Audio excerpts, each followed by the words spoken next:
Welcome to Wednesday Night Kids Church. I'm glad that you've joined us. I hope you've had fun with these Wednesday night lessons. I thank Aaron and Ryan Diedel for teaching last week. It was fun to see their experiment that they did with Dylan. I didn't get to see any of your upside down chin videos, so if you're still interested in making one, this would be a great week to try that.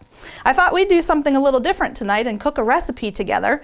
This is going to be a really simple no-bake cookie recipe that we're going to make. So I thought maybe you could follow along with me. I'm going to drop this recipe in the kids Facebook page so that you can follow along. You can make this anytime this week if you want to. But the recipe that we're making tonight is going to be for Monster Cookie Energy Balls. And it's really simple. There's only 5 ingredients that you put together, and it's basically just dump it all in a bowl and mix it together. So that's what we're going to make. The first ingredient is just oatmeal. You can use old-fashioned oats, you can use quick oats, it doesn't really matter. Just dump everything in together. Second is peanut butter. Now I like to use chunky peanut butter because I like the crunchy peanuts inside of it. Peanut butter is kind of sticky and gooey, so this one's kind of fun to play with. And I've already measured all my ingredients out, but when you're measuring at home, make sure you're careful about putting the right amounts in. Third ingredient is honey. Do you like to eat honey? My family loves cooking with honey. It's also kind of sticky and gooey. So we put honey in our recipe. This is what holds everything together, the honey and the peanut butter. Now here's the fun part. This is what makes it the monster cookie part. I've got mini M&Ms. Now if you don't have mini M&Ms, you can use regular size ones if you like. So we're going to put mini M&Ms in, and then I've got mini chocolate chips. Same thing, if you don't have mini chocolate chips, just use the regular ones. So we put everything together in our bowl, and then we just mix it. And you're going to mix and mix and mix and stir it all together. Now this is going to take a little while. So we're going to jump ahead here, and I'm going to mix this together, and then I'm going to show you what it looks like as the final product. Okay, so I've mixed it all together and it's all nice and squishy. Now the recipe says that you should refrigerate this for 30 minutes so that it's not quite as sticky when you try to make the balls. But I'm just going to go ahead and do that. So you just want to use your hands, make sure you've washed them good, and you just want to roll it all together. You're going to get nice and messy here and roll it into balls. Now you can make these any size that you want to. You can make them tiny little balls, or you can make them nice and big. And the fun thing is these are bite size. So you just pop them in the fridge when you're all done.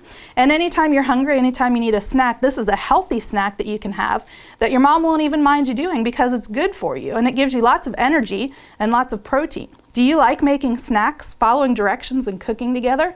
That's what our lesson's about tonight, is following directions. Did you know that if I didn't follow the directions for this recipe, it wouldn't have turned out right? It wouldn't stick together. Things would just fall apart, and maybe it would taste bad if I put the wrong things in. So it's really, really important that we follow the directions. So I hope you enjoy making this recipe. When you're finished making it, or even if you want to make one of your own, I'd love you to take a picture of something that you made and drop a picture on the kids' Facebook page so I can see what great chefs you are. I'm sure your mom and dad would appreciate your help cooking. So let's talk about instructions for a little bit. Can you think of a time in the Bible that someone had to follow instructions? Can you look at my picture and think? Yeah, Noah had to follow instructions to build the ark. Now think about this. Noah had never seen a boat. He didn't know what one looked like. In fact, he had never been sailing or anything like that. So in order to build a boat that would actually float on the water, he had to listen to God's instructions very carefully. If you read in Genesis 6, you'll find some very specific instructions that God gave Noah to build the ark. He said that you had to build out of cypress wood, and he said it should be 30 cubits high and 50 cubits wide. He told him to make a roof, and he told him where to put the window and the door, and he had to follow all of the instructions exactly. In fact, God told him when it was time to get on the ark with his family and when it was time to bring all the animals. He told him how to bring food on the ark to last for a long time so that everyone would have enough to eat. So it's really important that we follow Noah's example and listen to God's instructions. There are lots of examples throughout the Bible of when God gives instructions to people. And if they don't follow the instructions, bad things tend to happen.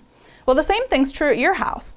If you don't follow the instructions that your mom and dad give you, sometimes some pretty bad things can happen. And I know that you've been spending a lot of time with your mom and dad lately, and probably with your siblings too. It's hard sometimes to listen and to do things that you don't want to do. But that's why we follow Noah's example. It would have been really easy for Noah to just say, I don't really feel like doing that today. But Noah listened to God, and even though people made fun of him, and even though people questioned what he was doing, he followed the instructions that God gave him. And that's exactly what we need to do. We shouldn't question our parents. We shouldn't ask why we have to do things. When our parents give us directions, we need to make sure that we follow those instructions. It's just like making a recipe. If we don't follow the instructions, then things go very badly. So this week, I want you to work on that. I want you to work on following instructions and listening to your parents' directions. And I want you to think about how much better things are in your home when you do listen and when you do follow directions. Just like Noah, we have to listen to the people who are in authority above us. So I hope you can take this cooking example and apply it to your own life. And I would love to see some recipes that you come up with on your own. So here's your challenge for the week. What I'd like you to do is I'd like you to work together as a family to make some kind of a recipe, take a picture of it, and then I want you to pop it on the kids' Facebook page so that I can see what you've created. Now, as you're doing that, I want you to think about following your parents' instructions and listening to their directions. And there's a verse I want you to remember as you're doing this. And here's the verse, Proverbs 3:1-2. And it says, "My son, do not forget my teaching, but keep my commands in your heart, for they will prolong your life many years and bring you peace and prosperity." Wouldn't it be nice to have peace in your home? That can happen when you're listening to instructions and following your parents' commands.